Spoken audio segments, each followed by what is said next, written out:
lives on tape. It lives on tape. Stop worrying. Not once have you heard me. It lives on tape. Tape.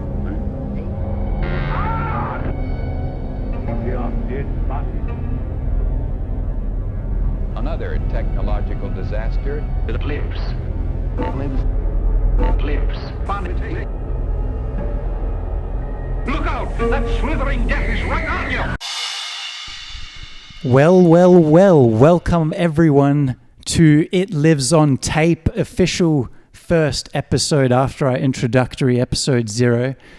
I am... The very first. Oh, the very, very first, and we're doing the Neon Demon Disaster.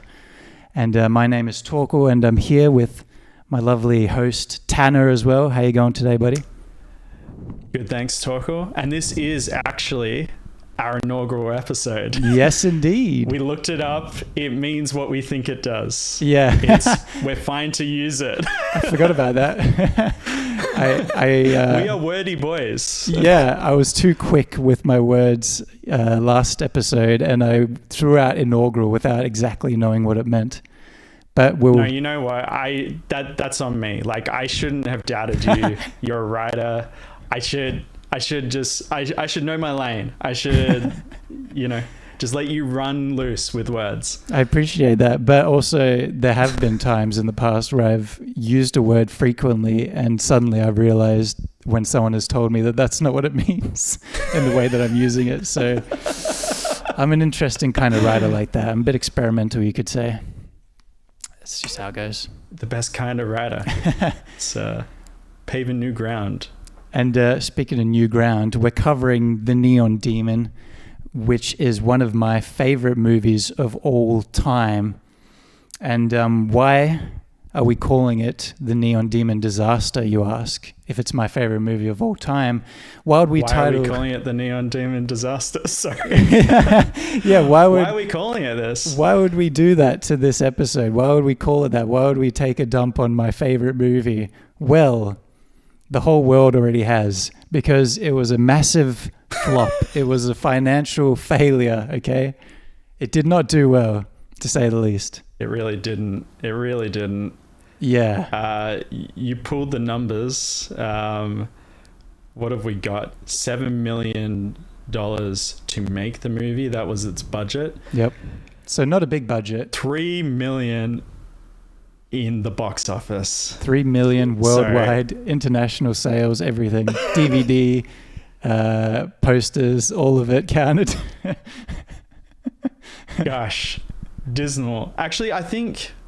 I'm not sure about this. I'll have to look it up. But I think the box office is just its theater run. Yeah, no, I think so too. I was just, I was just like scraping together. It's not that bad. I was scraping together the pennies. I'm imagining that they made like $5,000 off of the DVD sales, and I'm just adding that to the total.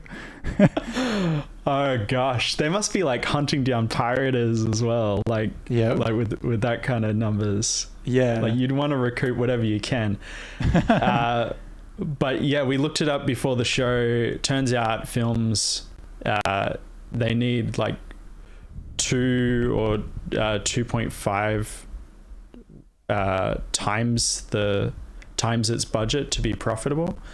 So that factors in, any marketing, press junkets, the theater's cut for ticket sales. So yeah, 3 million on a 7 million budget. Yeah, ain't great. Yeah, so it's probably like over $10 million easily, and to get 3 million back of that, you're maybe covering Keanu Reeves's cameo in the movie, and that's about it, wages wise. And it really is not much more than a cameo. He's a fairly pivotal character. Yeah, I'd say. Oh yeah, we'll definitely get into him. But yeah, we'll cover that. Also, I forgot to mention, are beautiful neon lights. I've got the neon necklace. I've got the seedy glasses, the LA style. You've got the purple lighting behind you there in the foliage. Yep. And of course, if you watch Neon Demon, you know it's all about the neons and the aesthetic scenes. So we're paying homage to that beauty. That's right. It is aesthetically a very pleasing film. And I know that is surely the reason why you love it so dearly. Exactly. Because in other regards, I do have some issues with it. Oh, yeah. And I know that those aren't things that you necessarily weight very strongly when you're considering how much you like a movie. Oh, yeah. You know, maybe I'm wrong about that. Oh, yeah. But I have heard a fair bit about what you like. And it's all about the aesthetic. To tease it, I've got something in this box. This is what I call the horror hot take box. And I've got a piece of paper in here with my thoughts written out on it. And it's going to be mind-blowing for some people. But you might know what's coming. Damn. You might know what's coming, my friend. Don't open the box. Ooh, it's spooky box. Okay. This gosh. is going to be everyone's faces after I come out with the hot take. Faces. If you're listening to this and not watching it, there are skulls all over the box. Oh yeah, good point. I forget that people can't see this because it is a podcast after all. Well, yes, let us paint you some word pictures for you to look at with your mind's eye. There's a great deal of neon in the frame. There's a skull box that we're terrified to open. It's like a nice sounding little wooden skull box. You can probably hear it clicking. I got it from Bali. Yeah, you can hear the spirits going. Being sucked out at any moment. The horror hot take spirits of condemned souls. Oh gosh. Okay, well, I can't wait to get to that. I should probably talk about the movie for people who don't know what it is, who need to be convinced to watch it after we just sizzled it like the world already did financially. So, which I've heard you're quite good at convincing people to watch this movie. I mean, I watched it upon your recommendation, so that's one. But apparently you dragged several groups of friends to the cinema to watch it. You could say that I managed to force you into watching it because I wrote it into an episode and then there was no choice. It's like, well, it is a horror movie. And Torkel wrote a little outline for the script, so I guess I have to watch it now. You did, you did definitely strong arm me into watching this movie. Yeah. But it was on my list anyway. Okay. I will say that's good. That warms my heart a little bit. But yeah, I went and saw it. I think I got recommended to it by a friend in England who did like screenwriting or something. I'm not sure. I can't remember who recommended it to me, but someone did. And I went and saw it with my partner at the time. And then I loved it so much. Like seeing it on the big screen was awesome. Obviously the soundtrack by Cliff Martinez is really good. Also, fun fact, in the soundtrack, the director, Nicolas Winding Refn, one of his children, Julian, actually made one of the songs for the soundtrack as well, which is a nice little Easter egg there. Oh, lovely. Also, another fun fact, Sia was in the soundtrack with a song. There were some like sung parts in the throughout the film. Yeah, some little parts. It felt a little bit jarring because otherwise it's just like sort of hard hitting, primal, like very rhythmic, synthetic noise. Or someone ripping a sick guitar solo. Hell yeah. Like, oh yes, I got a guitar. Look at me go. Oh yes. And then just like random scene bits. So was that Sia? Yeah. Or so in the credits, Sia's song comes on, which I think is the only time that it actually plays. So it's quite funny that it had a like similar aesthetic throughout the whole movie, and then in the credits, it's just like, if I remember correctly, it was a beach sort of video. And the credits are coming down, and just Sia's got this pop ballad that she's belting out. It's like, what the hell did I just watch? Thanks for coming. Yeah. Here's see ya. But yeah, so I dragged a few friends to the movie. I watched it, I think, twice at the cinema, maybe 3 times. I'm not sure. And also I've purchased the movie on YouTube or Google Play. So I've spent a good amount of money on this movie, and I've helped money flow towards this movie. I would say upwards of $100. So not bad. God damn, dude. That's sizable. That's a sizable percentage of its box office earnings. That could be a decent percentage point towards it. I mean, I think Nicolas Winding Refn should give you a shout out for this for sure. At least like give us 2 movie tickets for like the next movie or something, you know, like something. Right. Yeah, that would be lovely. But yeah, so I love this movie. Let me tell you guys about it. What's it about? Yeah. What's it about? So it's a story of a lonely young girl who's moved to LA to pursue a career in modeling. Okay, classic LA modeling story, but not told quite normally.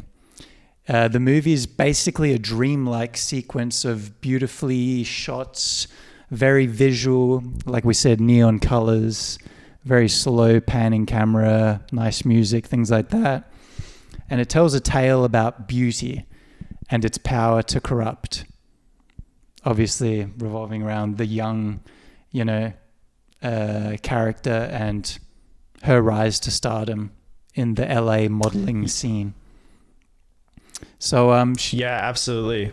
Very young, actually, which is quite the point of contention throughout the film.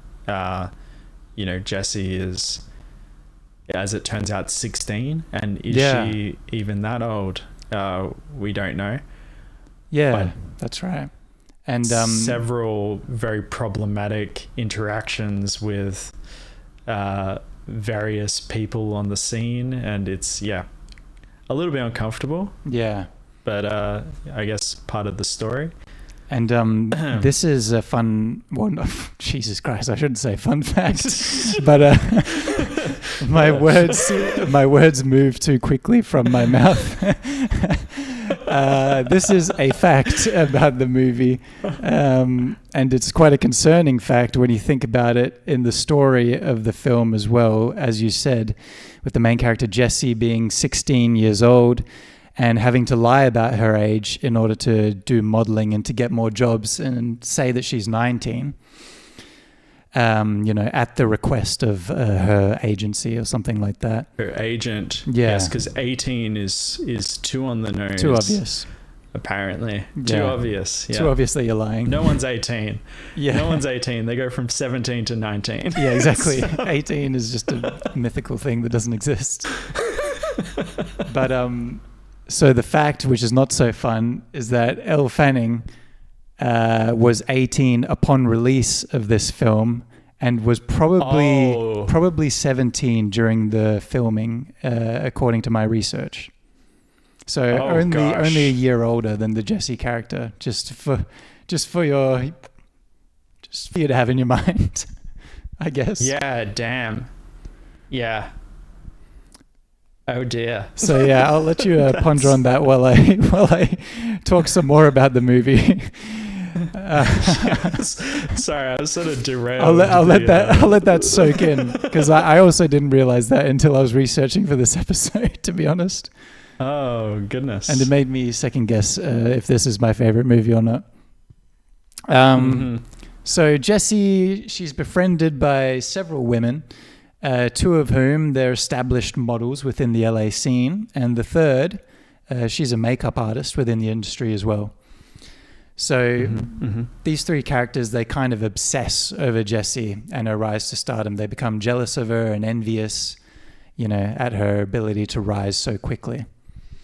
And and it presents in different ways for all of them, I feel. Like the makeup artist, who I've forgotten the name of. I just watched this the other night. I'm the terrible name? at names, so I actually don't know her name either.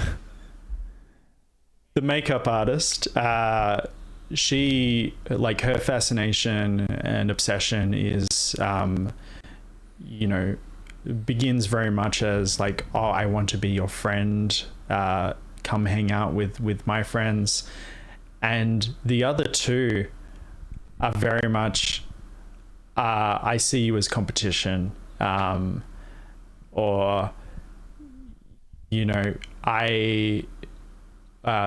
or your natural beauty is threatening to me, because I get a lot of work done. I'm working on becoming iteratively more beautiful. So it's kind of this interesting sort of triangle around her, where all sort of, sides of her psyche are sort of getting pulled at in a way. Yeah, exactly. That seems to be a theme throughout the movie, is the triangle imagery. There's a lot of artwork in the different modeling shoots where there'll be triangles featured. And also, there's the three women, which you could say is like the 3 points of the triangle. And they're very cult-like in their obsession with beauty and their obsession with Jesse, who has beauty, I guess. And right. There's even a scene where Jesse just stares at a couple of triangles. Yep. Like, for the whole scene. Yeah. And you could say that's one of the most pivotal scenes in the movie. That's a real turning point for the character. Oh, yeah. Yeah. Looking at triangles can, completely change your character direction. Yeah. It's the Illuminati, it's the Bermuda Triangle, it's just the pyramids. It's like powerful imagery, man. Triangles are the strongest shape. Oh yeah. It's crazy. In engineering, exactly. We need to make more things out of triangles. Okay, guys, Doritos, all the good stuff is triangles. Like give way signs. Give way signs, exactly, in Australia in particular. Yeah, I'm not sure what they look like elsewhere in the world. Yeah. Perhaps very niche humor. I'm gonna hedge my bets there, but we have the strongest giveaway signs in Australia, so we're known for that. Right. And I don't care too much for giveaway signs enough to look them up in different countries. That's not who I am. That's not who we are. We'll leave that there. We talk about horror movies here. And right. Yeah, The Neon Demon, as we have already said, it was a box office flop, and it got a lot of mixed reviews. I looked up some of the scores on Rotten Tomatoes. It got a 59%. I think that was the critic review. And 6.1 out of 10 on IMDb. And 3.2 out of 5 on Letterboxd. So you're sort of seeing a trend there. It's pretty similar across all those three platforms. Yeah, Letterboxd is out of 5, yes? Yeah. Not 10? Yeah, it's out of 5. Okay. That would be pretty bad. That would be very, very bad. Oh yeah, so pretty similar, huh? Yeah. Oh geez. Yeah, I'm just looking at Letterboxd, because usually they do, like, for the ratings, you can sort of see how skewed the ratings are, like if they sit more strongly towards 5 or more strongly towards 1, and it's pretty normally distributed. For all the stats nerds out there, it sits pretty much around 2.5, but it's 3.2 is the rating. So, pretty straight down the center, it seems. Thanks for that juicy data from the data expert himself. Yeah. And I forget which film festival it aired at, one of those Cannes or Toronto or one of those. But I read that it was met with boos and a standing ovation. So once again, very divided, as with these reviews. Well, Letterboxd straight down the middle.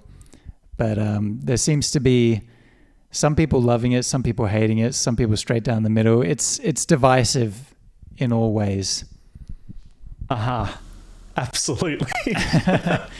Well, again, with the triangles, there's like 3 camps. Yeah. Right? People that love it, people that hate it, people that don't understand why people love it or hate it.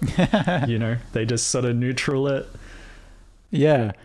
Maybe. Again, the triangle returns. Yeah, maybe it was all a master plan of Nicolas the whole time. Who knows?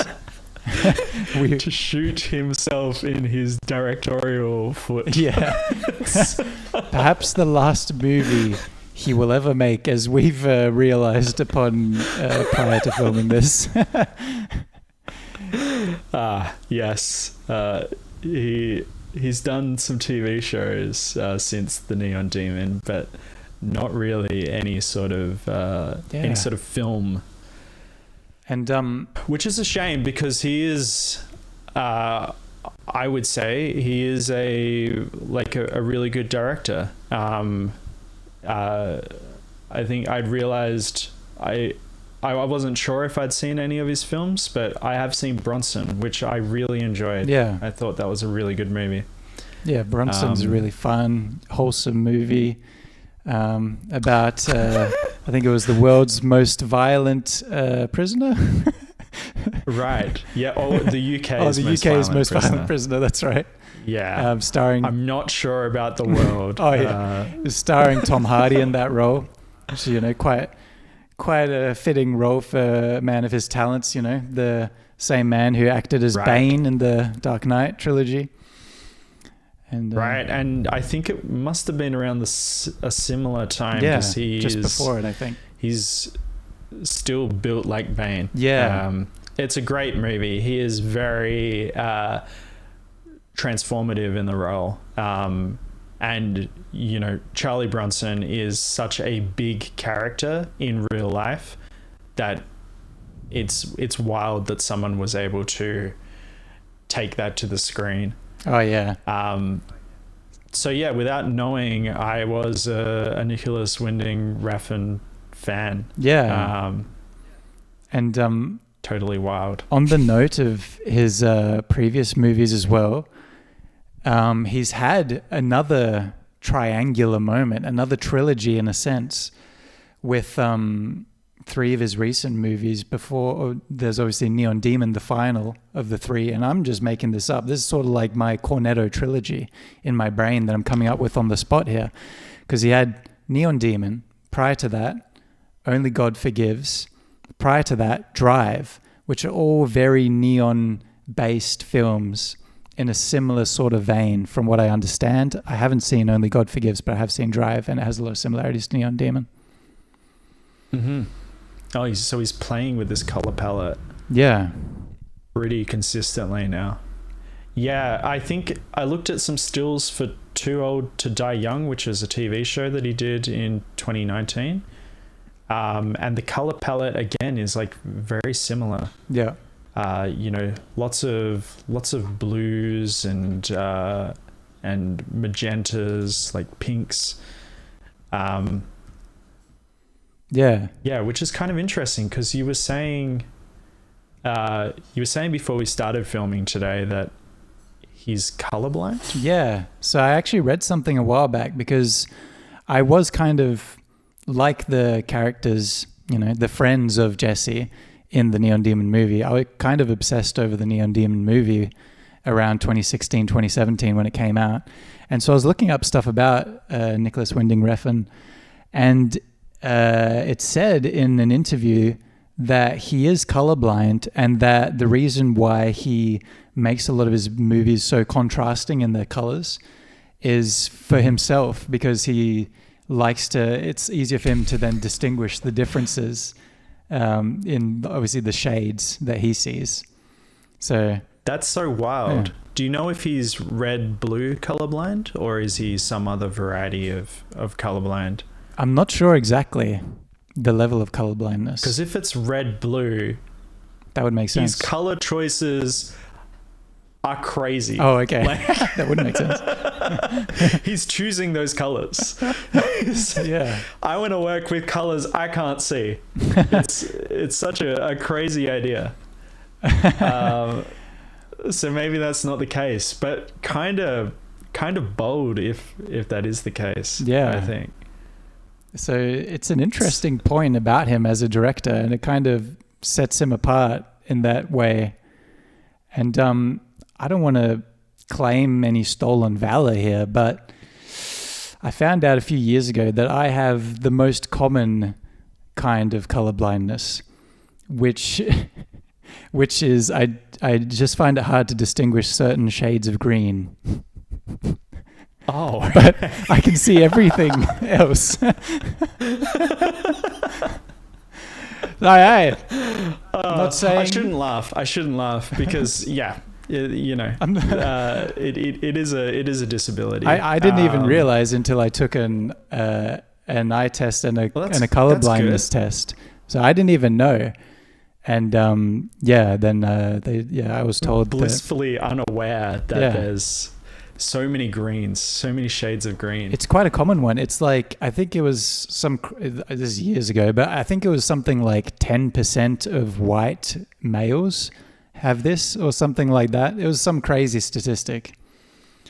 I may be remembering. Do I have it? I may be remembering the data incorrectly, but it's the most common kind of colorblindness where, I can see greens, but it's just like, if I look at like leaves of trees or something like that, they kind of look fairly similar to me. It's, the shades take a bit of, it's not as obvious that they're different shades to me. That's all.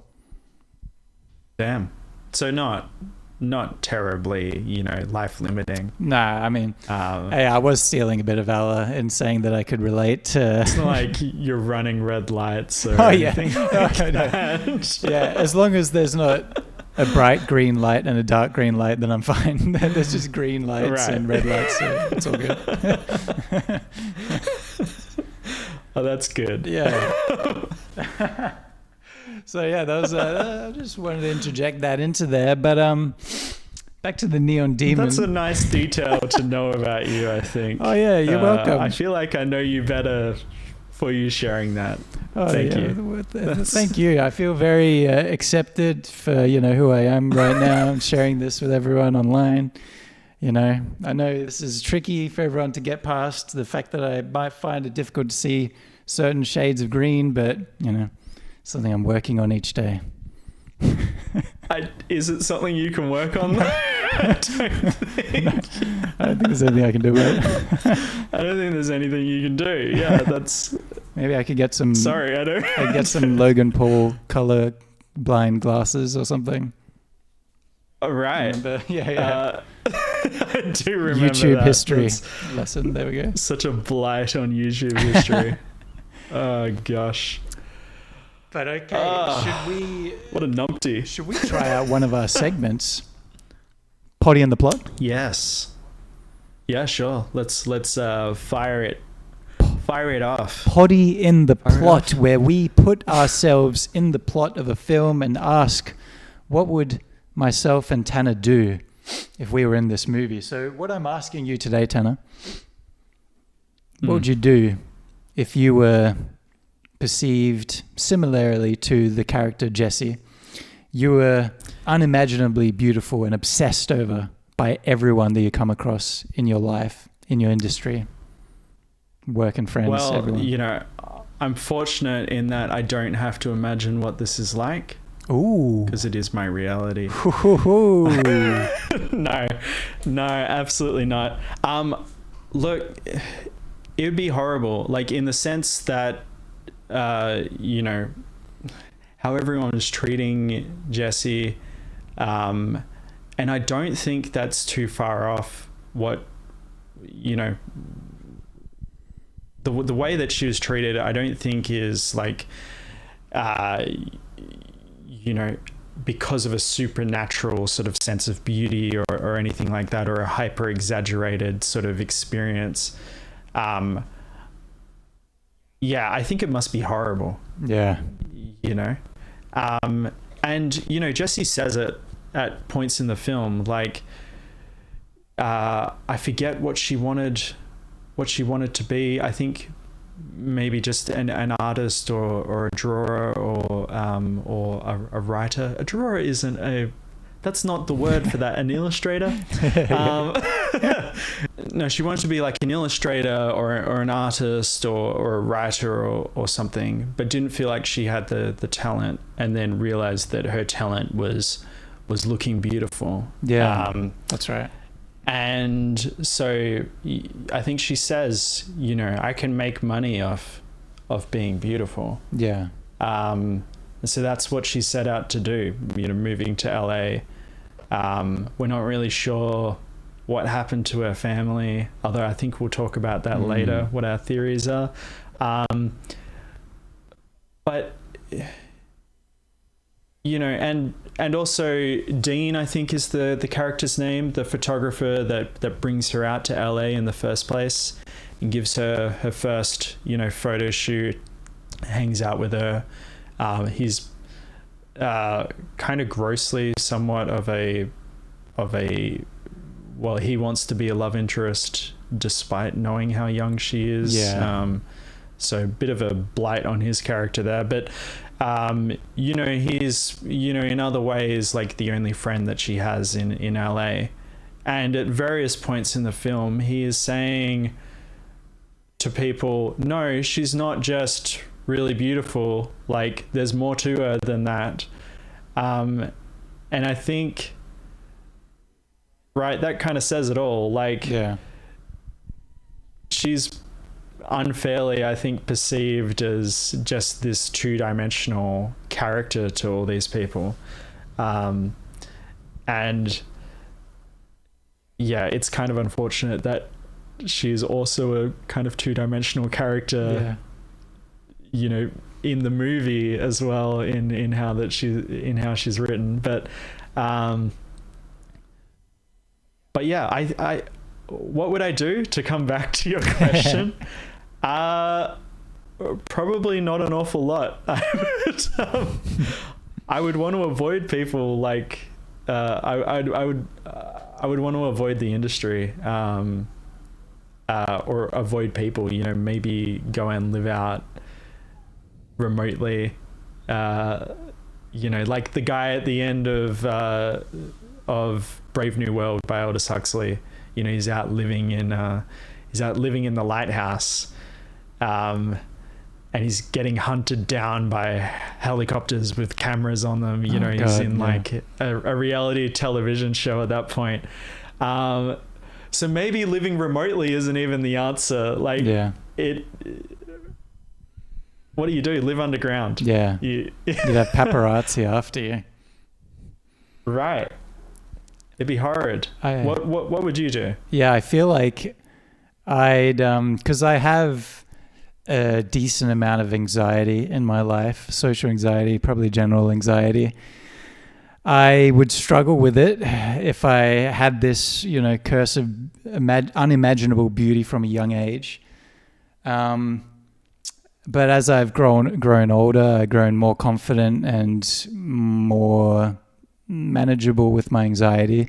So I would then probably get into a phase where I take advantage of it, and I'd become like a model or an actor or something. I would reap the benefits of that lifestyle. I'd be sucked into it. I'd probably become quite vain and a bad person, to be honest. If I'm really thinking about it critically, I'd probably become like that. Damn, you're really yeah. It's so hard for me to not imagine myself as myself. Yep. In this hypothetical situation, but you're really abandoning morals that you hold near and dear. I think, if people just obsessed over me just for the way I looked, then I'd feel all powerful. I'd probably say horrible things. I'd probably be vile and like arrogant and stuff like that. And then it would destroy my brain that's like my value. Like you said, that's all you're perceived as is, you know, this unobtainable beauty. And then I'd probably, you know, jump off the wagon and go out and try to live in the wild away from everyone in a cabin somewhere. So we'd end up at the same place, you and I, but we'd get there by different means. Gotcha. Neighbors. Yeah. Yeah, standing over the white picket fence from each other in our remote log cabins. And watering our garden. Oh, hey neighbor. How's it going? We could do a podcast with no video. It all works out. Yes. Yeah, okay. So we'd both have similar paths, or at least we end up, maybe the journey would be different, but we'd end up in the same place. Yeah, I think that's what it would come down to in the end. We'd end up in the same place. I think if I'm being fair, I think I probably would be a horrible person as well. It'd be hard to say that it wouldn't. Right. Yeah. Especially, if people are like wanting to do stuff for you, it would probably be quite difficult to not just go along with that. Or if, people are offering you gifts, like people have a hard time with this anyway, with like not accepting gifts when they shouldn't, people in positions of power, not accepting like gifts or bribes. Oh yeah, definitely. So yeah, I think if that's your life, you'd probably do it. Yeah. At least for a time. And especially for, beautiful women, even just women in general, it's been a plight for, since modern history, or maybe all of history, the men just valuing beauty over all else. It's very dehumanizing for an individual. Right. Absolutely. And that's, it goes without saying, but that's a major theme throughout the film. All the women in this movie are appearing as nothing more than just a beautiful blank slate for, all of these male artists, photographers, fashion designers to, hang their clothing off or, stake their claim to fame. They're really, like you said, they're just like hangers for the men, or like props for them to take beautiful photos of and everything. Yeah. Right. That's it. Like, yeah. It's really quite telling, I think, this film is a good sort of picture of what the fashion industry and what Hollywood is, and like what the problems with it are. And I think for that reason, it's a good movie. Right. Like it is saying something. Yeah. I like that. And I don't know if there's enough movies that are saying things. I like that. Yeah, we'll take it. We'll take it. I think we'll get to the hiccups in the way that it brings up those things. But that's how I like to think of the movie, that it like brings up some of these issues that are all too prevalent in society. On that note, you just watched this movie for the first time the other day. Right. What are some of your initial reactions? Any thoughts at the top of your mind? We've already discussed a fair bit, so there might not be much more you want to say, but particular likes or dislikes that you have, or anything like that jumps out? Yeah, so I have probably said a great deal of what I like and dislike about this movie already. But to sort of summarize it, or to talk around a summary, I think overall I like this movie. Aesthetically, it is very pleasing. I can definitely see why you really enjoy it, because every frame is like really well thought out. There's a great deal of just like really well put together shots, and also the sound design. I know we talked about it before. It's terrific. Like it all almost feels like a music video, and it doesn't feel like it's going on for too long. Which would be a problem, because dialogue wise and story wise, there's a lot of sort of sparseness in this movie, where it feels like it feels like the script was really short, and the film is quite a bit longer. But the music sort of carries you through it. And yeah, which fantastic. And there's some like really weird bits, like where the music goes like really odd. And you know, it sort of makes your ears prick up a bit and you lean in.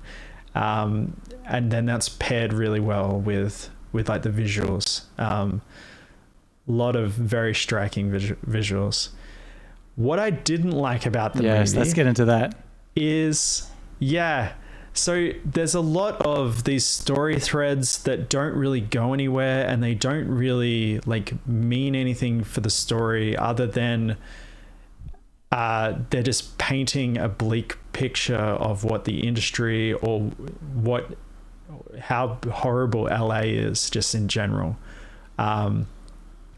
So, or maybe it's less about the industry and less about the location and more about just sort of showing like the predatory nature of men,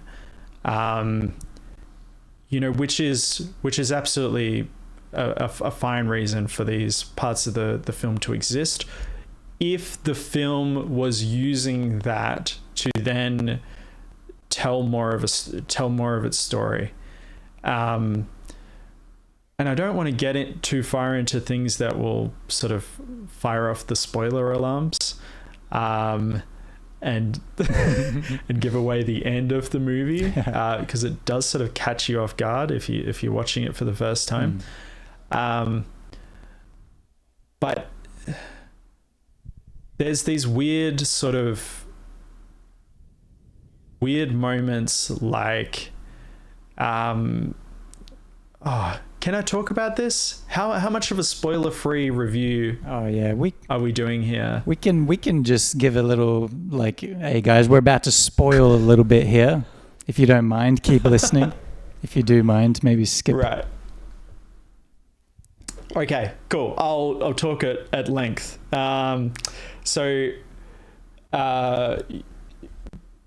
Basically, Jesse's staying in this motel room. And it's in like a sort of seedy part of LA.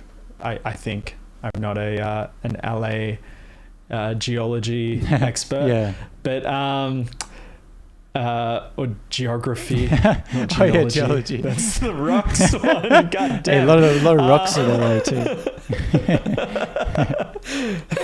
There are, I guess, yeah. And I don't know anything about them. But she's staying in this motel room, and every time she goes back to her motel room, there's some other problem going on. So she goes back one night and she's opening up her room and she sees this dark figure sort of hiding behind her bed. And so she closes the door, and then whoever is on the other side starts shaking the door, trying to get out. And she runs off to go and ask the guy who runs this motel, to go and attack or deal with this intruder for her. And then it turns out it's this mountain lion. Yeah, it's like a mountain lion cougar type thing. Right, this big cat. And it's like chilling in the room. Which is terrifying, and it, is largely symbolic. I think there's another couple of I think there's two more cats or wolves or these predatory animals that appear later on, again with the it comes in threes theme. But so that. And I get that it's metaphorical, but I wish that the film sort of paid closer attention to scenes like that, so that I didn't have to, I was watching very closely, and a lot of that sort of flew over my head. Yeah, it did to me as well. So, yeah. I feel like the film didn't really do itself as like, give itself a hand. In that sense. It seems like it was thrown in as an afterthought. The three predatory animals maybe linking to like the three, women who are supposed to be Jesse's friends. Three women. Yeah, acting as a bit of a trio, and the triangular. I mean, the triangles was easy to get, but yeah, the other parts of it seemed just thrown in. Right. And Jesse's ultimate demise, which I think is like the true spoiler here, if I can speak to it. So if you don't want to hear this before watching the movie, then go right ahead and skip like the next 30 seconds to a minute, because here it comes. Yep. She ultimately gets attacked and killed by these three women that she's supposed to be friends with. And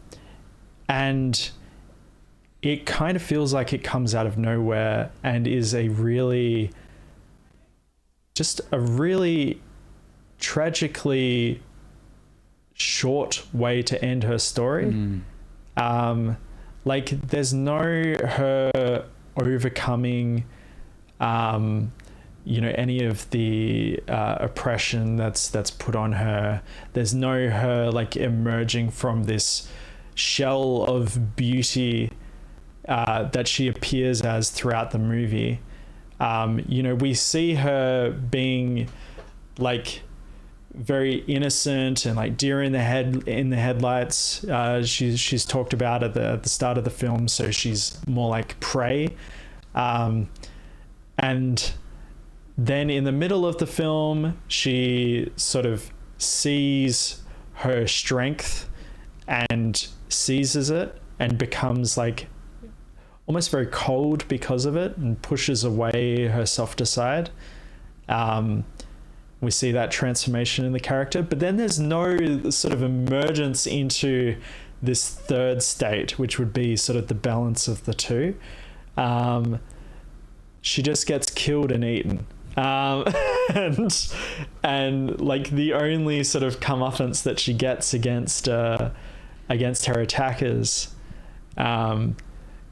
is that the sort of guilt of killing her, or the not being able to stomach having eaten her. One of the women kills themselves very violently, which you could sort of interpret as her sort of beyond the grave, ascending beyond this woman who attacked her.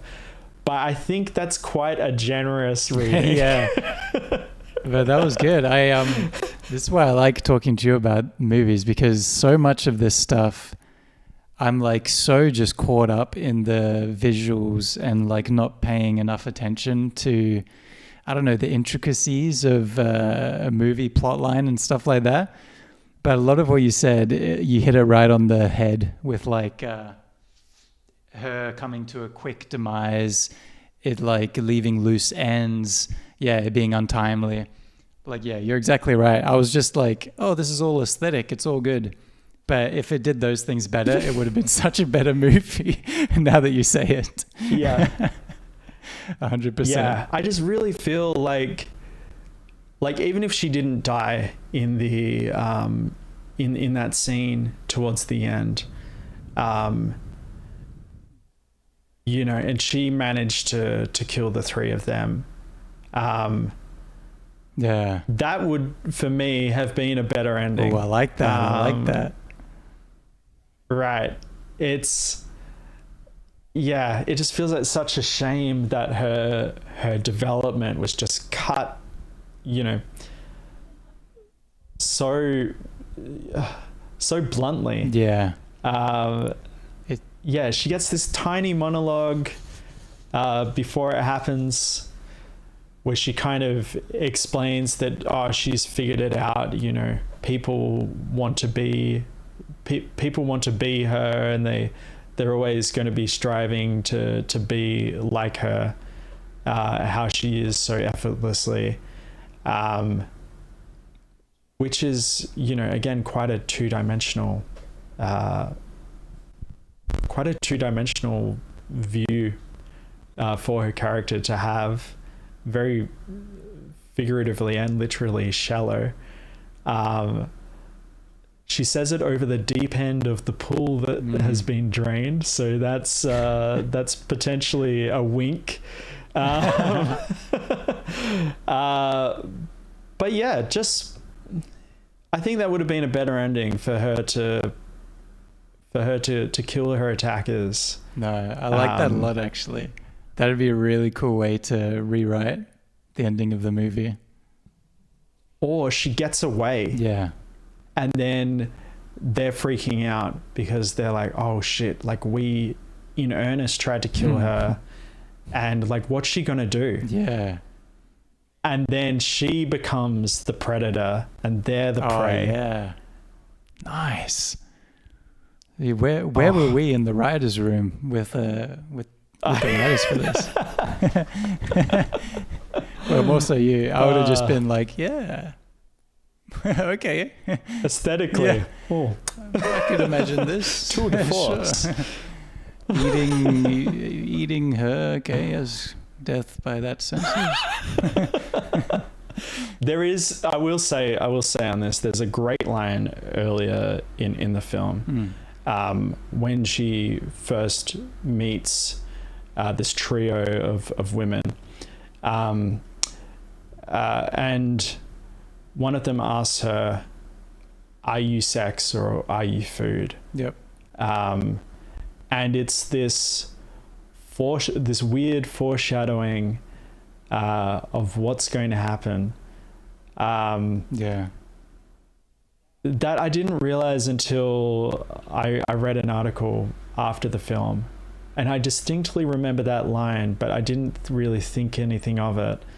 And now knowing what it was leading up to, I'm like, okay, that was a nice sort of tie-in. But again, like, yeah. I wish it had have ended different. No, 100%. So yeah, I didn't get those things either, and specifically that "Are you sex or are you food?" quote, which I think was in reference to the makeup artist talking about lip gloss, lipsticks. Yeah, and she's lipstick names. Yeah, they always name lipstick after food or sex to appeal to women or something, she said. And yeah, it only occurred to me as well after reading a few articles and blog posts. And it's like, okay, this movie is like a beautiful visual. You could see it as like a photograph says 1,000 words, but you really need some accompanied reading to get what the words are that it's supposed to be saying. Right. And some words throughout would have been... some words would have helped. Wouldn't have gone astray. It is a movie after all. Not a silent film. It's got people speak. Yeah. Let them speak. But on that note, I think it's time I come out with my... horror hot take. Yeah, sure. Oh, gosh. I'm opening the skeleton box for all those who can't see. And what have we got in here? I should lay in a sound effect. Maybe I've done it. A spooky little dum, dum, dum, dum, dum, dum, skeleton sound. So I've got a piece of paper here. I know what's on here because I already wrote it earlier. I don't... Can you see that? Oh, sorry, you say. I don't care for complex characters or dialogue. Horror hot take by Torkel. Just so it's not a goddamn, dude. Just so it's not attributed to you by accident. I don't want you catching any unnecessary heat for that one. I like that. Thank you. Yeah, because I wholeheartedly disagree with that. I'll let you speak, sir. But let me just say straight out the gate, that is a hot take that I do not agree with. Complex characters and dialogue are arguably two of the most important things in film. Right, in good film. So they say. And is it just in film that you don't like those things? Because you are a writer. Yeah. I don't know if you know. Yeah. So yeah, in that sense, I've got a weird thing when it comes to films, right? Because I am a writer, and but I will say this: in the horror novel that I'm writing, if that were made into a movie, there would be barely any words spoken in it, even though it's going to be a long book. You know what I mean? It's all just descriptive language for the scenes. And I say this horror hot take more bluntly than I actually mean it. I don't care about complex characters or dialogue if that's not the focus of the movie. If you're trying to make a visual movie like, an MCU, masterpiece, visual effects and everything like that, a Star Wars big space battle, all those types of movies, I really don't care that much about the plot. I just want it to get to beautiful scene and it tie up, and that's all. But if the movie means to tell an important message and it means to show the development of this character that changes throughout it, then I do want it to be very well written, because I think I'm very black and white in that sense. I obsess over things a lot. I get really stuck into projects and writing and things like that, and I think I'm the same with the media that I consume. I obsess over something. So if I'm watching something, I either want it to have no dialogue, no complex characters, or I want it to have very good dialogue and very complex characters. I don't want an in-between. Right. I think we talked last time about, horror lives in the in-between. Now that was about fight or flight. Why do these people sort of gingerly walk up to the closet and open it slowly, only to get launched on by some monster or whatever. But look, I don't think it's a one or the other type thing. I think really good dialogue and deep characters. I don't think this is I don't think this is sort of going against what you're saying at all. I don't think you're saying the opposite of this, but films like that can be accompanied with beautiful visuals. Yeah. But if a film is doing beautiful visuals all the time and that's the focus of the film, then likely they're not going to have exceptionally good dialogue or deep characters, because you just can't dedicate screen time to that if you're always in pursuit of that beautiful moment. That's exactly right. You've said it a lot better than I said it. Kind of loses me. I kind of get lost in films that are just beautiful, every frame is just beautiful, or it's just we went to this location because God, it looks great. It's I need deeper meaning there, and I don't really care if a film start to finish happens in the same location or the same couple of locations, because there's interesting things that can happen there where maybe the way that the characters are moving through a scene that you've seen them in, a couple of scenes ago, maybe it's different this time, and that shows a different perspective and breathes new life into the setting. I think of a film I hold very near and dear to my heart, Hereditary, that we went and saw at the cinema the other week. At a lucky re-showing. And that film, a great deal of it occurs in that house. And it, there's a lot of visually beautiful scenes in it, scenes that are shot exceptionally well.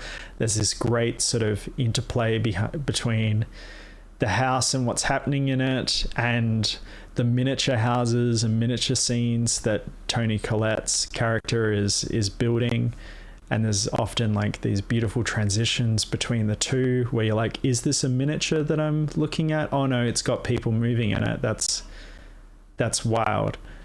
But it also has like quite a strong story and quite strong dialogue and multi-dimensional characters sort of carrying the film through those visuals. Yeah. So yeah. No, I get you. I get you completely. I disagree. Oh no, I think I agree with everything you said. Yeah, you've said it in a lot less inflammatory way than I did. Like, because Hereditary is the perfect example. They've got amazing imagery, amazingly shot scenes and the miniatures and everything, and also it's perfectly written. And I think that's the thing with me is it's a matter of, unless they're going to do both things right, it's a matter of like, what's the purpose of the film? What's the direction? What's the image that they have in their heads going into the process of making the film? That's, I think, what I'm getting at. And if they're going into it and they're wanting to master all those things, then they better master them. Because if one of them falls short, I'm really going to notice it, I think. But if they go into something and they just want to hit at one of those things, then I'm perfectly okay with that. But obviously, don't half-ass both of them, you know what I mean? It's either go into the extreme of either direction or hit them both, for me. Yeah, I think, that hits the nail right on the head. You can tell when a film is sort of stretching itself too thin across all those bases.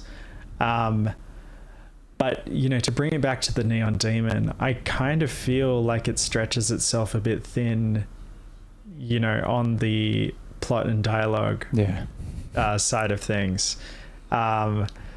Which is a shame because visually it is very pleasing and it excels in that sense. And sound design, it excels in that sense as well. But then there's just, I wish it had a bit more substance behind it. I wish it had, more multi-dimensional characters throughout, especially Jesse.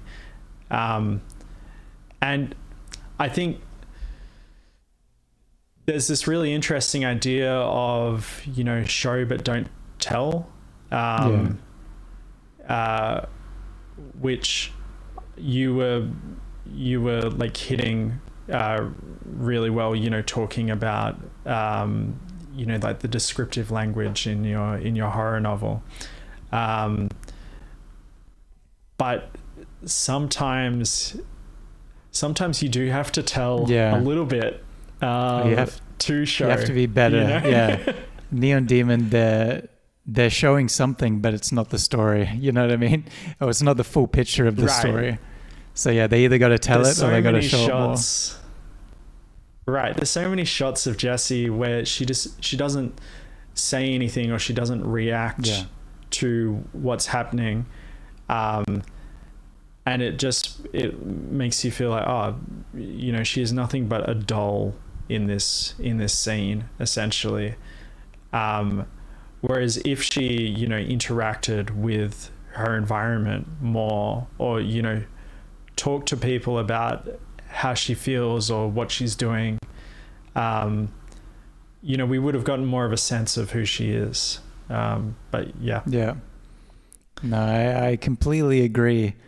But on that note, I've got something to contradict to that. just to spice this up even more. So I've written down some of my thoughts about the movie, and we've hit them. Obviously, I really love the visuals, the cinematography. It's what I'm all about. The eerie, simple electronic music throughout it. Mwah. Cliff Martinez, I've become a fan of his. And as you were talking about Jesse being emotionless and a bit doll-like, the characters being pretty monotonal and feeling emotionless for the most part of the movie and not expressionate at all. That's something that I'm really fascinated by in a lot of movies. And I'm still trying to figure out why it is, but I really enjoy it. And I've written stories, short stories in particular, where the characters do similar things. And I think it's something to do with my experience of anxiety or something. I don't know, something about it. It's when I see that on screen, it feels like something that I've done or experienced in the past. It's like I'm not reacting the way I should be to something. And I know... Sort of a bit dissociated. Yeah. And... or it's like a muffled personality type deal. Yeah. And it had... The good part about it with the Neon Demon is it added to that dreamlike effect that the movie has.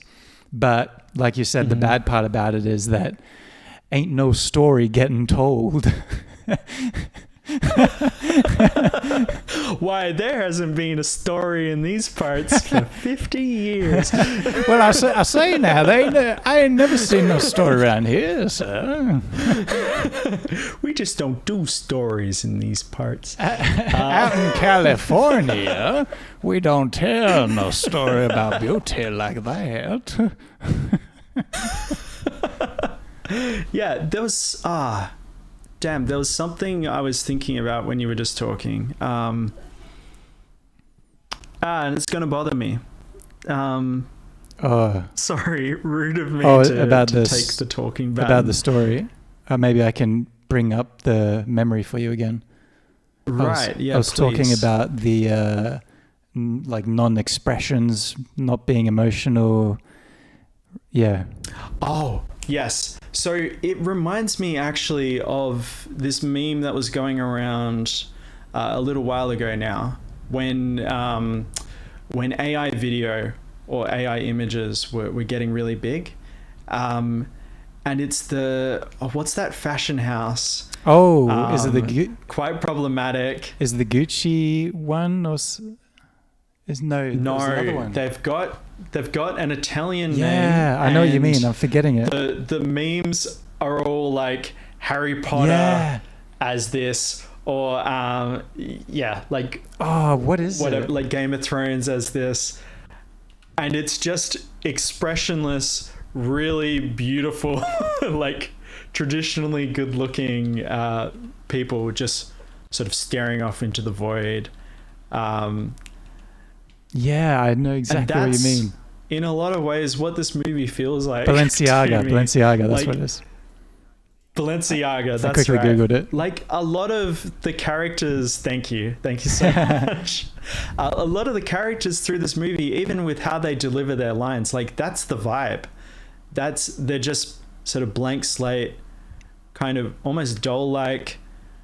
And you know, their words how they're delivering them might have like a little bit more expression, but how they look is very, and I don't know if that was a deliberate move. Yeah.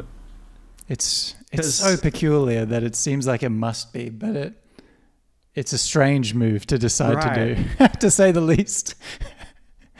Yeah, but if it's part of sort of showing, you know, how shallow or how two-dimensional people in that industry are, then amazing. And you know, surely that's part of it. But I really needed more. Okay. I really needed more. Yeah, fair enough. The funny thing is I know these things about the movie to some degree, you know, they kind of like, I've repressed them because I love the movie, but then you saying them, I'm like feeling my defenses, you know, the backfire effect kind of prick up. Oh, I'm sorry. But I'm like, but I know these things about the movie, you know what I mean? I agree. But I'm like, I love this movie. This movie is perfect. I think it's possible to hold two minds about things. Yeah, I know it's flawed, but also it's so satisfying to me in a weird way. And I think all art, in a way, is flawed, and it's not going to hit every note, and it's not going to be for everyone. But that doesn't detract from its value or its place in the world. Yeah. I think it's okay to to like something and know all its flaws. And I will say, I think that makes perfect sense. Upon watching it again recently, I think it was maybe my third or fourth viewing of it, and I hadn't seen it for a few years now. I did watch it, and I showed it to my partner Emma for the first time, and I was like, I talked it up so much, and then I finished it. We finished it, and I was like, it wasn't as good as I remember. I was like, okay. Oh no! It was better when I was younger. It was better. So I don't know. Maybe I've seen better movies now or something, but it'll always hold a nice place in my heart. Yeah, and we have to talk about it, but there are like a lot of problematic parts of this movie. It does deal with a lot of very distressing themes and trauma. I think for anyone watching it, it's important to know that there's a great deal of sexual assault that occurs both on camera and off camera. It can be difficult watching for those reasons. And particularly, and some of it feels like it's not sort of in service of the story of the film. And it's quite hard to do anything in service of the story of the film when the plot is a little bit weakened, but important to know. I was going to say, even there's obviously several parts where there's harassment, assault, and even in the parts where there isn't, it feels like it might happen, which is quite uncomfortable, I will say as well. So there's just this horrible sense of something happening. And go ahead. We're not women, so hardly for us to talk about the experiences of women, but that's the film, I think, sort of walks that line as well, like sort of showing a I don't quite know the words to say this, but it's uncomfortable. It's like very uncomfortable to watch at points, and I think that's intentional in a sense. But like we're saying, I think it is important to know going in. Another piece of trivia about this movie, I read that also it shows in, I think maybe in the credits or maybe in the intro, the movie was dedicated to Nicolas Winding Refn's wife, and he said,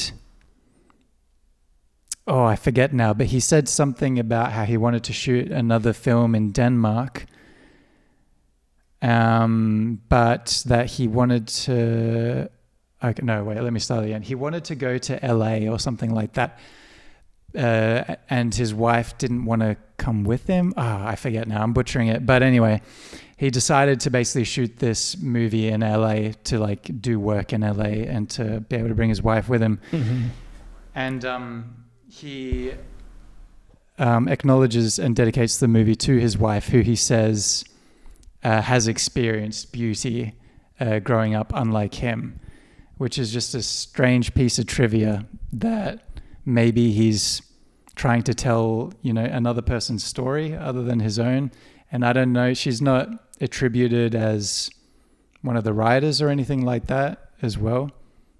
And that's an interesting layer to the story of the film, I think. On that note, we can get into some of the problematic things and the reasons why the movie probably didn't succeed that we've touched on, but let's get into the facts of it. So Nicolas Winding Refn, he's already known for bad dialogue in a lot of his movies. In particular, I would say Drive, where there's, a story is told, but it's been, accused of being a bit misogynistic, playing into gender stereotypes and sort of like the protector savior role, things like that. And he's even admitted himself, the director, in an interview that I read up on, that he might not know how to write women at all when it comes to writing. Yeah, I think it's a bit more than a might. Yeah, I think maybe this movie proved it. Just maybe. And he recruited 2 women to help him write the story and the script. And I looked up both of their works, and they're very accomplished. Polly Stenham and Mary Laws, who've done TV shows and big theatre productions and things like that. Really well-versed and successful, in especially writing women's stories. And he recruited them for that reason, to help him out. But I'm just imagining the writer's room and just him getting his story that he wants out there, and them just, not getting as much of a voice as the movie needed. Right. Yeah. I definitely it's hard to see their influence come through in the writing, or the delivery of the writing as well. Again, it's all very two-dimensional characterizations of women. I completely, I'm at a loss for how much they were actually involved. Yeah. When I found out that, because I thought surely he just did this all alone, this was his own thing. But yeah, he specifically recruited, I think Polly in particular, one of them did like theater productions, and they were very like feminist minded and progressive and things like that. And I was surprised to hear that. Because it seems like it's mainly a Nicolas show in the end. But should we talk about how we perhaps changed the movie? We already talked about, you had some thoughts on making the ending a bit better. Maybe we could rewrite the movie, Writing It Wrong, a segment where we make changes to the films to improve them. Yes, where we slap the pen out of Mr. Refn's hand. And we say, no. What do you think you're doing? Well, I think, first of all, like, easiest fix to make is to put the pen, at least for more of the time in the writing room, into a woman's hand. Would probably get you better characterizations, for the characters. But just speaking broadly about the plot, I talked about my idea of Jesse not dying. Sorry if you skipped ahead to avoid a spoiler, and then I've just dropped one on you accidentally. It's all right. Get over the spoilers, people. It's an old movie. Watch it. Or don't. Or don't. Maybe this is just enough. Listen to us. But if she didn't die, and then it then became this this revenge film, obviously you'd have to sort of bring that scene forwards a bit, which I think there's enough wiggle room in the film for that. You could probably cut a little bit of dead air. Definitely. There's quite a few. You could cut like a minute off of many scenes and it would add up. Right. And that would all add up to, you know, this good climactic, probably act 3 of 5 turning point. And then she goes on this revenge arc where she sort of turns the industry on its head and maybe, you know, emerges beyond the industry in some way. That would be a much more interesting character arc, I think, for Jessie. I like that a lot. I hadn't considered something like that, but I can really imagine it as like a AAA horror movie reworking of it, and a really successful one in that direction. Right. I think that would have tested better as well in the cinema, because I think that might be, I think the way that the film ends, and how long it takes to get there, you know, it feels like there's this big sort of build up to this sort of weird payoff, that leaves you feeling a little bit, why? Yeah. You know, maybe that's some of the reason why it was such a flop. The disaster, so to speak. Yeah. But yeah. Yes, the Neon Demon disaster, as critics have taken to call it. Yes. But no, I agree. I keep wondering what it was like in that writing room, because I think the right voices didn't get through when they needed to. And I don't know if the director had good intentions or not by bringing in these, obviously a more diverse writing cast of women, or if he maybe just did that because he'd been criticized of a bit of a misogynistic stories in the past, maybe to cover his own bases, you know. So yeah, I agree with you. That's definitely a good point to start with. But on that note, as a man, let me give my perspective on how I'd change this. Yeah. I would love to. Yes, your much sought after perspective. Yeah. Yes, I am available for consulting on a movie script. You know, my Gmail address is somewhere, and I'd want to see more horror in it, because it was obviously, like we said, it was uncomfortable, but there wasn't really proper horror until those final scenes. I'd want to feel like the more prey predator aspect of it, maybe get to a bit of chasing each other down, hunting each other down earlier on. I don't know. That's just more of a broad critique, not enough horror. The other one that I want to see a prequel about Jessie and her parents. Where were her parents in this movie? She left home at 16. I think even the friend, I think his name was Sean, he brings up, or he asks about, or Dean, that's right. I think, yeah. He asks about her parents at one point, and she implies that they're no longer in the picture or something.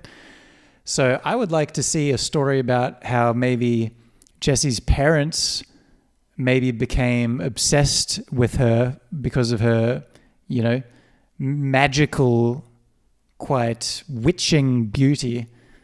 And they competed for her affections to the point of maybe they slaughtered each other and she left.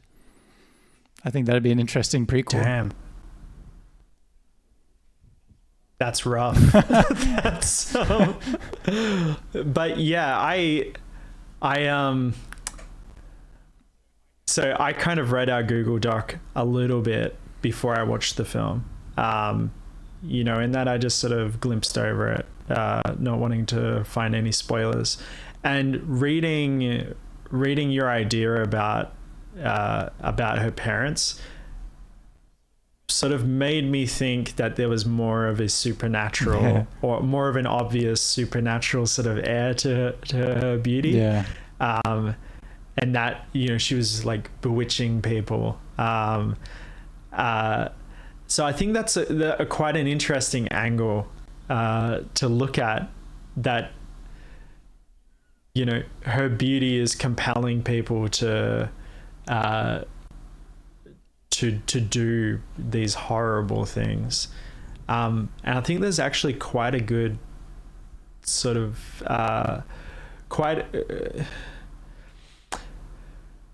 there's quite a good premise for that throughout the film, in that all of these, her agent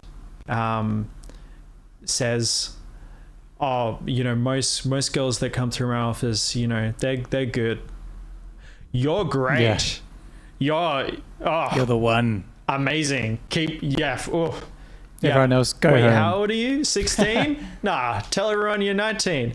Nah, like, it's all good. Kid, you're going to go far. Yeah, I'm going to make you into a We'll superstar. take you to New York. And the fashion designer as well, stops scrolling through his phone, which is, Oh, yeah. a terribly difficult thing to get someone to stop doing. Peering into the black mirror as it is, as it's called. Yeah, thanks, mate. God damn, he got me.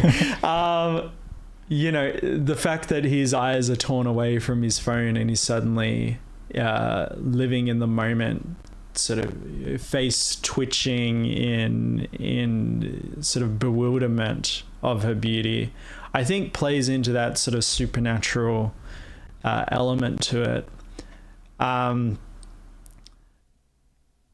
So yeah, that would be interesting. I think. Yeah. I think I'd give that a watch. There's something there. They could have played into that. Yeah.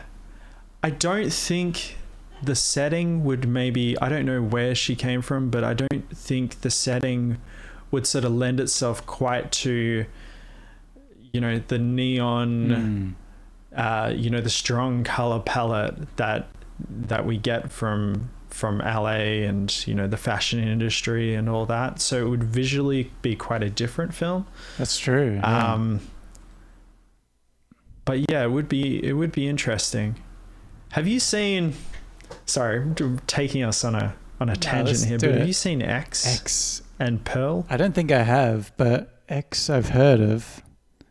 X movie. So X is this fantastic movie that came out, I want to say 2022, maybe late 2021. Oh, yeah. Is this the one where it's like a group of young people and they go and camp or they get like lost at a barn and they have to stay the night? Or like a farm property kind of so thing? they go out to this farm. They've basically hired the farmhouse and the barn. Yeah, they're filming. Yep. So they can shoot a pornography. Okay, yeah, I saw that recently actually. Yeah, it's a great movie. And they made Pearl after that, which focuses on the old lady who lives in the farmhouse. Oh, no way. And it's a prequel showing her as a young woman living out on this farm and wanting to be a dancer and performer, and her struggle to be seen in that space and to escape her bleak rural reality. Yeah. And yeah, it's fantastic that they were able to do such a great first film, X, and then explore this character a bit more with a prequel. I really like that. Perhaps this film could have that as well. I agree. But man, it would need so much writing treatment. Yeah. And obviously it ain't gonna get no prequel or sequel with the success of the disaster, the dumpster fire that it caused. Unfortunately. Yeah, I think it will live in the obscure. I don't think any studio is wanting to revisit this. And on a final note, as beloved as Keanu Reeves is in the, mainstream media online world. The film verse. Yeah, in the film verse. He's beloved by all online. Yes. He's this humble dude. He seems down to earth. He gives back money to the visual effects artists of The Matrix and everything. They casted him God damn, what a as guy. a horrible manager of the motel, sex offending pedophile. So probably not a wise And he move. played it well. He did play it well. It was He believable. was creepy and scary. It was very uncomfortable. Oh, yeah. And yeah. Oh, he was probably the most difficult part of the film to watch. Yeah. So don't watch if you don't want to have Keanu Reeves ruined for you, if you're a big fan. Yeah. I mean, fantastic actor. He took that role really well, played a villain for a part. But yeah, again, like, I really wish that there was more of a reason for his character to be there. And more like, I wish there had been some comeuppance for him, because it just doesn't happen, unfortunately. Like, it would have been nice if Jesse's character sort of played with both sides, the prey and predator side of things, whereas she just remained as prey the entire film. And yeah, it would have been nice for her to have been allowed to step into that predator role, especially maybe, disposing of Keanu Reeves' character. Yeah. Would have been a very clear character to dispose of, I think. That would have been nice. It's a long list of characters that deserve to get the flick in this film. We needed some benevolent character. And he's at the top. Yeah, we needed someone to come in and to fix it all. But I think we've said pretty much all we can say. We've utterly devoured the neon demon disaster. How do you like that? That was amazing. But also spoilers if you haven't seen the movie. Well, what Torkel just said is probably an even bigger spoiler than me literally describing scene for scene the end of the movie. This has been the neon demon dissection.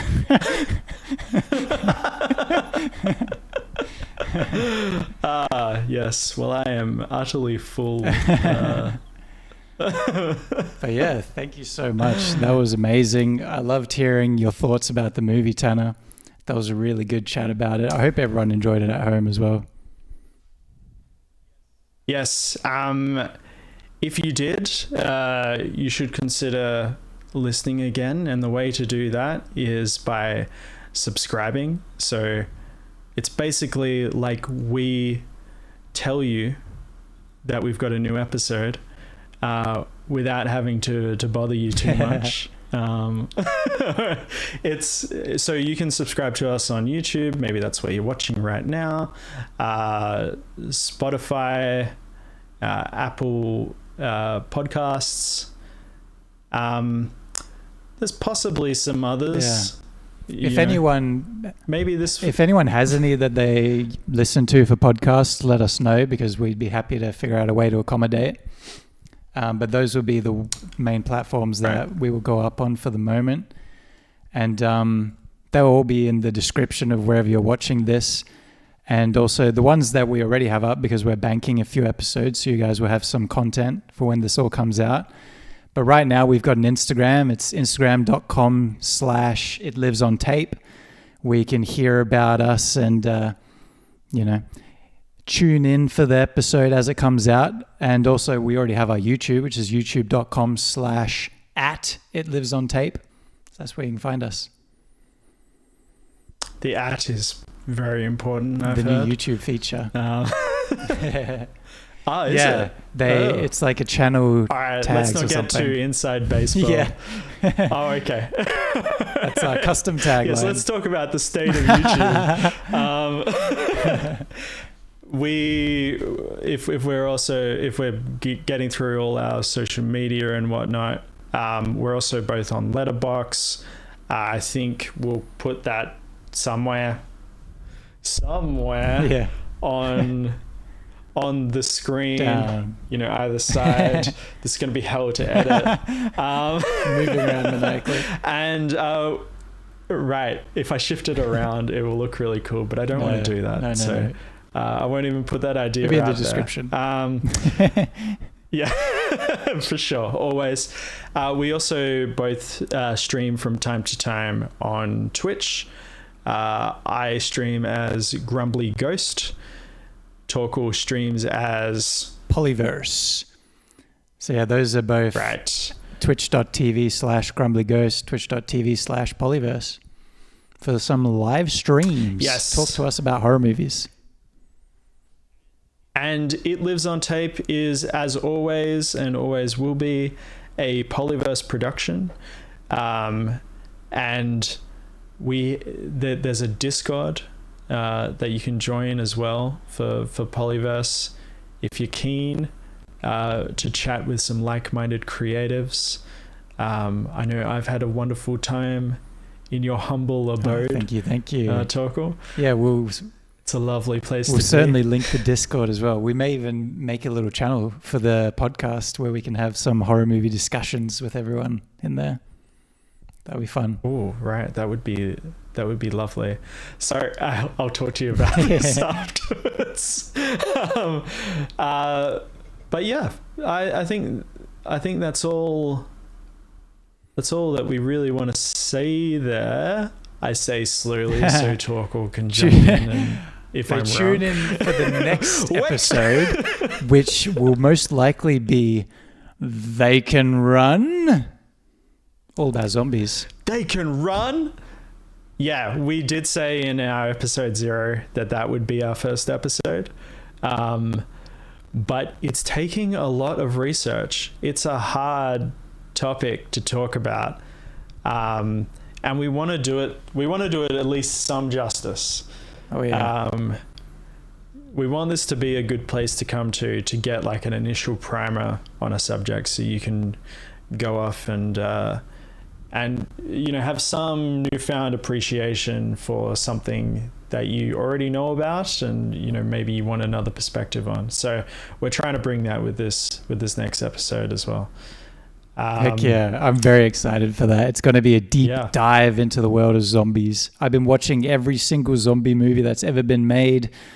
I'm 1,000 deep. I'm rewatching The Walking Dead, every spin-off series of Walking Dead. No, I'm not doing that much. I'm not doing that much research, but I am doing research. It's about running zombies, right? It's just about movies that I would. Wait a minute, what? I've been researching I've been going through an order of speed, and I haven't gotten to the running ones yet. I'm still at the walking zombies. I love that. Oh, what must that list look like? It's like the evolution. That's ridiculous. It's like the evolution tree of zombies. Right. They're like on the ground crawling, and then they're walking, and then they're running. I like that. You're talking about the evolution of man, like going from ape to exactly. human. Yeah, that's amazing. That would make an awesome T-shirt. Yeah, maybe it already is, but we could make it if it isn't. Don't steal that idea, God damn. you assholes who are listening to us. We control the release of this information. We could just hold this episode until we make the shirt. Exactly. It's already been made. It's already patented. But we do want to release this episode. It's already patented, so don't bother trying to steal it. Yeah, don't worry. We're right ahead of you. We own the rights to this shirt. Oh, don't even look. Also, a final cliffhanger that I haven't even discussed with you yet, my good friend. Oh no. And this may not even become an episode, but I had another idea for a future episode the other day. And I'll just say the words, and then we'll end the episode after I say it. We'll give our reaction and we'll end the episode, and then we'll talk about it. Wait, before you say that, can I just say we've been It Lives on Tape. You've been lovely. Thank you so much for tuning in and watching this far. If you're still here, this is a great thing to do, to have a chat with a good friend about a horror movie. Thanks for sticking around and watching. Yeah, we love horror movies. Man, so awkward. we love horror movies, and we hope that you guys enjoy hearing us talk about horror movies, because we love talking to each other about horror movies, and we want to discuss some more with you. So thanks for joining us on the ride. Appreciate it. And Sorry, let's on hear that it. note, What is this? singular. This is the potential title, and then I'm gonna stop recording after we react to this. Okay. Okay. Paranormal inactivity.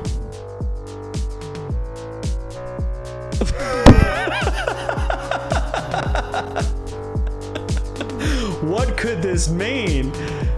Okay.